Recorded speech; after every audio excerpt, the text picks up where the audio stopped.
سیکھ کر نہیں کرتے، دیکھ کر کرتے ہیں. لوگ کیسا کرتے ہیں ایسا کر لیا، ایسا نہیں ہے.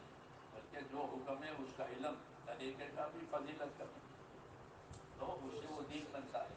اور دین بننے کی وجہ سے دنیا کی برکتیں اور آخرت کی کامیابی ملتی ہے. یہی ہماری دعوت ہے کہ اپنی زندگی کو اللہ تعالیٰ کے حکموں والی بنانا اور اس کے طریقے معلوم کرنا اور اس کی فضیلت جاننا، تاکہ ہر وقت شوق رہے عمل کرنے کا، اور اس کا طریقہ معلوم کرنا تاکہ کوئی عمل زندگی میں غلط ہو. یہ طریقہ اختیار کرنے سے ہر آدمی کی ذاتی زندگی دینی بنے گی، کیونکہ ہر آدمی پر اپنی ذات کا دین واجب ہے. اپنی ذات کا دین واجب ہے. دوسری ذمہ داری ہمارے اوپر جو اللہ نے ڈالی ہے وہ ہے نصرت. وہ کیا ہے؟ دو ذمہ داری، اپنے دین پر استقامت اور اپنے دین کی نصرت. یہ خلاصہ ہے، اپنے دین پر استقامت اور اپنے دین کی نصرت ہر مسلمان کو، کہ اپنے دین پر استقامت کے ساتھ رہو، صحیح طریقے سے پابند ہو کر کرو. غریبی ہے تو غریبی کا دین، مالدار ہے تو مالداری کا دین، بیماری ہے تو بیماری کا دین، تندرستی ہے تندرستی کا دین، ہر حال کا دین. تو اس کے طریقے معلوم کر کے اس پر رہو. یہ تو ہر ایک کے اپنے اپنے حالات کے حساب سے اس کے اوپر دین ہے. دوسری ذمہ داری علی العموم ہے کہ اپنے دین کے مددگار بنو. کیا بنو؟ اپنے دین کے مددگار بنو. یا ایھا الذین آمنوا کونوا انصار اللہ، اے ایمان والو اپنے دین کے مددگار بنو. یہ دوسرا حکم ہے، اپنے دین پر قائم رہو، اپنے دین کے مددگار رہو. یہ ہماری طرف دو حکم ہے. جان مال اللہ تعالیٰ نے ان دونوں کاموں کے لیے دیے، اپنے دین پر قائم رہنے کے لیے بھی اور اپنے دین کی مدد کے لیے بھی. کہ دین کی مدد کرنا یہ ہے کہ دین کو سیکھو، دین کو سکھاؤ، دین کو سیکھنے کے لیے دوسروں کو تیار کرو، دوسروں کو دعوت دو تاکہ وہ اپنی زندگی دینی بنائے. دین کی محنت مل جل کر کے ہوگی تو دنیا میں دین کا ماحول بنے گا. کیا بنے گا؟ ماحول. ماحول بننے کا مطلب یہ ہے کہ لوگوں کو دین پر چلنا آسان ہو جائے گا. یہ فائدہ ہے کہ جب دین کی نصرت مل جل کر کی تو دین پر لوگوں کے لیے چلنا آسان ہو جائے، راستے کھل گئے. نصرت حضور صلی اللہ علیہ وسلم نے اپنے صحابہ کو دونوں باتیں سکھائی. اپنے دین پر قائم بھی رہنا ہے اور اپنے دین کی مدد بھی کرنا ہے. یہ مدد کرو گے تو دین کے راستے کھلیں گے. جو عمل مشکل تھا دین کے لیے نصرت ہوئی، دین کے لیے حرکت ہوئی تو وہ عمل آسان ہو گیا. پہلے لوگ نمازیں بہت مشکل، گاڑی میں کیسے نماز پڑھیں، ہوائی جہاز میں کیسے نماز پڑھیں. تو حج کرنے جاتے تھے اور نماز گاڑی میں بیٹھتے ہی چھوٹ جاتی تھی.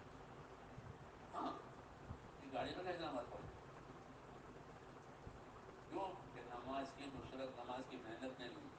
تو گاڑی میں بیٹھتے ہی بے نمازی ہو گیا، بے نمازی بن کے حج چھوڑا. گاڑی میں کیسے نماز؟ شروع میں بات تو ساتھی اسی سمے کو کھڑے رہتے ہیں کہ حاجی حاجی جا رہے ہیں گاڑیوں میں، تو ان کو غصہ دے دیتے تھے، لوٹا پانی کا رکھتے تھے، بھائی سب اتر جاؤ اور نماز پڑھ لو، ابھی بہت وقت ہے نماز پڑھ لیں گے. یہ ہوتا تھا پہلے. کیونکہ حضرت رحمۃ اللہ علیہ نے حج کی محنت شروع کی تھی. اس کی اچھی کارگزاری سناتے تھے، میں نے بھی سنی تھی حضرت کی کارگزاری کہ حج میں ہم نے محنت شروع کی، اس کی کارگزاری. تو اس کارگزاری کی وجہ، اس محنت کی وجہ سے اس طرح لوگ حاجیوں کو نصرت کرتے تھے کہ وہ نماز پڑھتے ہوئے جائیں. تو میں نے مثال کے طور پر کہ نصرت کرنے سے عمل کے راستے کھلتے ہیں. اور نصرت بند ہو جائے گی تو پھر عمل کے راستے بند. اب نصرت کی وجہ سے لوگ سفر بھی کرتے ہیں، رمضان میں روزے بھی رکھتے ہیں اور اللہ کے راستے کا سفر بھی کرتے ہیں. روزے رکھ کر پیدل بھی چلتے ہیں، نصرت کے راستے کھل گئے. حج بھی کرتے ہیں، رمضان کے عمرے بھی کرتے ہیں. سب گرمی ہوتی ہے رمضان میں، لوگ رمضان میں عمرے میں جاتے ہیں، وہ عمرے کی فضیلت معلوم ہوئی ہے اور نصرت ہوئی ہے. تو نصرت کی وجہ سے یہ سارے راستے آسان ہو جاتے ہیں. اس لیے میں نے رکھ کے ہمارے ذمہ میں استقامت بھی ہے اور اپنے دین کی نصرت بھی ہے کہ نصرت کرنے سے راستے کھلتے ہیں. اس کو سمجھنے سیکھنے کے لیے اللہ تعالیٰ نے ہم کو یہ محنت کی ہے. یہی بات ہے کہ اپنے دین پر قائم ہو جانا، اپنے دین کا مددگار بننا، یہ ہمارے وظیفے ہیں، یہ ہماری ذمہ داری ہے. اللہ نے اس محنت کے ذریعے سے ان ذمہ داریوں کو آسان کر دیا کہ ہزاروں بندے اس ذمہ داریوں کو لے کر زندگی گزارے کہ اپنے دین پر قائم بھی ہیں، اپنے دین کے مددگار بھی ہیں. ایک ترتیب بنا رکھی ہے، ہر روز یہ کرنا ہے، ہر ہفتے یہ کرنا ہے، ہر مہینے یہ کرنا ہے، ہر سال یہ کرنا ہے، ایک ترتیب ہے کام کی. اس ترتیب کی وجہ سے بہت راحت ہو گئی ہے، کیونکہ یہ نصرت کی ترتیب ہے. نصرت ایسے ہے پانی برس گیا، پانی برس گیا تو ہر چیز رک جائے گی.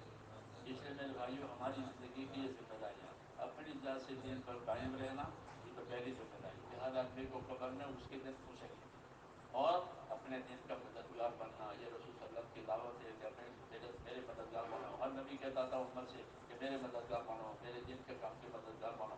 تو ہم کو بھی ہے اس کی سمجھنے کے لیے اللہ نے یہ کام دیا ہے. اگر یہ کام سمجھ میں آیا تو آدمی اپنے دنیا بھی بنا لے گا، آخرت بھی بنا لے گا.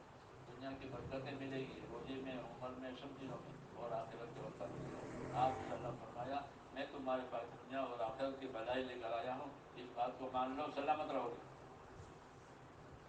یہ فرمایا کہ میں دنیا آخرت کی بھلائی لے کر آیا ہوں، اس کو مان لو، سلامت رہو. یہ ہمارا کام ہے. تو اس کے لیے ارادے کرو کہ انشاءاللہ یہ کرتا ہے، کریں گے انشاءاللہ. تو کون کون کریں گے؟ ارادہ اور فیصلہ کریں. جب آدمی ارادہ فیصلہ کرتا ہے تو مدد متوجہ ہوتی ہے، اور ٹالنے دیکھیں گے، کریں گے تو کوئی مدد نہیں.